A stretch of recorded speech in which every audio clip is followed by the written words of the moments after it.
মানুষজন বলতেছে পাগল হয়ে গেছে, কি করতেছে না করতেছে। আসলে তো আমি জানতাম যে আমি কি করতেছি। খাওয়ার অভ্যাস করতে না পারলেও তারা বোঝে যে এটা খাওয়া যায়। এটাকে আরবিতে বলা হয় মান্না, যেটা চোখের একটা শিফা। আমি দেখলাম যে মাশরুমের ভিতরে অনেক ধরনের উপকারিতা আছে। ডায়াবেটিস বলেন, গ্যাস্ট্রিক বলেন, আপনি ঘুম বলেন।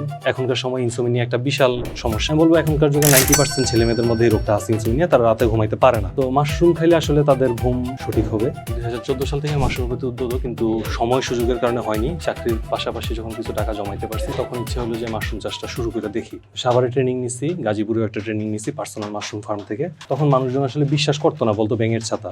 একটু কঠিন হলেও এখন আল্লাহর মতে ভালো একটা পর্যায়ে আছে, মানুষের সাপোর্ট আছে, মানুষ চিনে। খাওয়ার অভ্যাস করতে না পারলেও তারা বোঝে যে এটা খাওয়া যায়। অপুষ্টিকর বা ক্ষতিকারক কিছু এরকম কোনো কিছু আমার কাছে কখনো মনে হয়নি। আমার কাছে মনে হয়েছে যে মানুষকে যদি আমি এই জিনিসটা শিখাইতে পারি, হয়তো বা আমার জন্য কিছু উপকার হবে, মানুষের উপকার হবে। সবাই চাকরির পাশাপাশি চায় যে নিজের কিছু একটা থাকুক। এই কারণেই আসলে আমি মাশরুমটাকে আসলে বাচ্চা নেওয়া, এটা বলতে পারেন একটা শখ থেকেই শুরু। এটাকে আরবিতে বলা হয় মান্না, যেটা চোখের একটা শিফা। আমি দেখলাম যে মাশরুমের ভিতরে অনেক ধরনের উপকারিতা আছে। ডায়াবেটিস বলেন, গ্যাস্ট্রিক বলেন, আপনি ঘুম বলেন।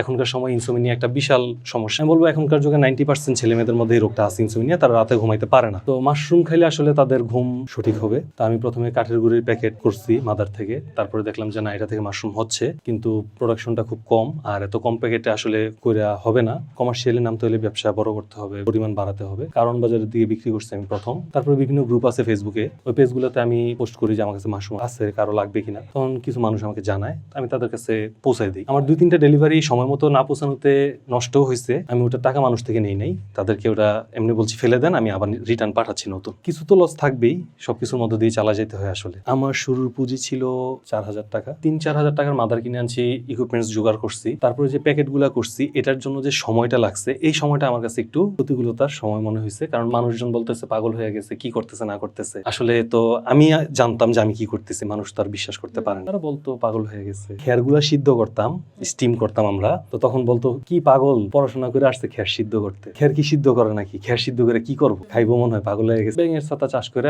5 লাখ 10 লাখ টাকা কামাবো মাসে, চিন্তা করে।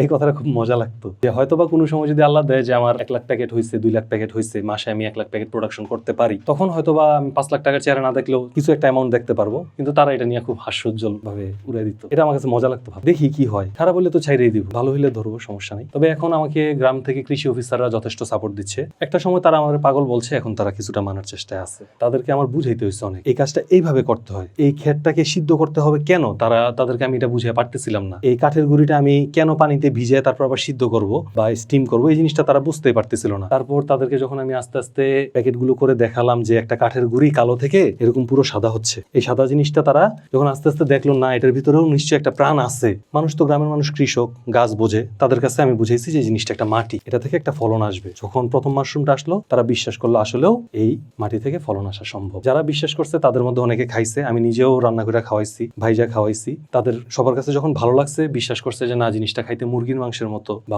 কিছুটা গরুর বটের মতো, তখন তাদের কাছে আস্তে আস্তে এটা গ্রহণযোগ্যতা পাইছে। মানুষকে বুঝাইতে আমার মোটামুটি 2 মাসের মতো সময় লাগছে। তবে আমার একটা স্বাস্থ্য ভাই আছে, যার নাম রবিউল। ও আমাকে যদি সাপোর্টটা না দিত, আজকে আমি এখানে আসতে পারতাম না। ও একা আমার সাথে প্যাকেট তৈরিতে ফার্স্টে সাপোর্ট দিছে। তারপর ওর দেখা দেখি আরো কয়েকজন মানুষ আসছে যে না, কাজ শুরু করা উচিত, যেহেতু 2জন করতেছে, একটা জিনিস বের হয়েছে, এখন কাজটা করা যায়। সব ধরনের কাঠের গুঁড়ি দিয়ে হয় না, এটা আম কাঠ, কাঁঠাল কাঠের গুঁড়ি দিয়ে হয়। এটা অনেক মানুষ জানেও না, যারা নতুন শুরু করে তারা এটা জানেও না যে এটা আম কাঠের গুঁড়ি আর কাঁঠাল কাঠের গুঁড়ি দিয়ে হয়। জিনিস জোগাড় করতে বেশি যতটুকু টাইম না লাগছে আমার, এর চেয়ে বেশি সময় লাগছে আসলে মানুষ জোগাড় করতে। আমার অনলাইনে প্রতি মাসে যায় হচ্ছে 10 থেকে 15 কেজি। আমার নিজস্ব কিছু প্রাইভেট কাস্টমার বেজ আছে, এখানে আমার ডেলিভারি যায় মাসে মোটামুটি 20 থেকে 25 কেজি। আর কারণ বাজারে আমার 100 থেকে 150 কেজি মাল প্রতি মাসে যায়। এই যে এগুলোর মানুষ ব্যাঙের ছাতা বলে, এই ব্যাঙের ছাতাটা আমার বিক্রি হয় মাসে 500 কেজি। তা আমি বলবো এটা পুষ্টির ছাতা, আবার যারা চাষ করে তাদের জন্য এটা টাকার ছাতা। বড় বড় 5 স্টার হোটেলে চাইনিজরা যখন আসে, বাংলাদেশে বিভিন্ন দেশের বাইরেরা আসে, তারা খাওয়ার জন্য খোঁজে যে বাংলাদেশে কি মিল্কি মাশরুমটা আছে কিনা। তা আমরা মিল্কি মাশরুম করি, ওয়েস্টার মাশরুম করি।